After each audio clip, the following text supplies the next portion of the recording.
Okay, today we're showing off our homemade tadpole aquarium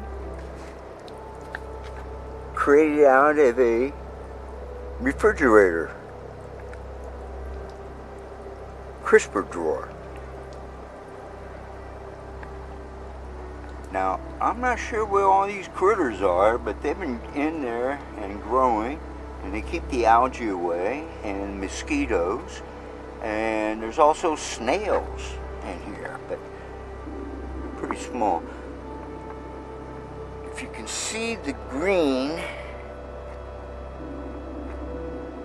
on the plates, once in a while you'll find a snail making a path on that green, using it for food. And we have the water lilies. These are dwarf water lilies. Easy upkeep, just water. And a solar operated fountain. So anyway, this is our little Gitchy recycle project. What's ditch? Yeah, whatever.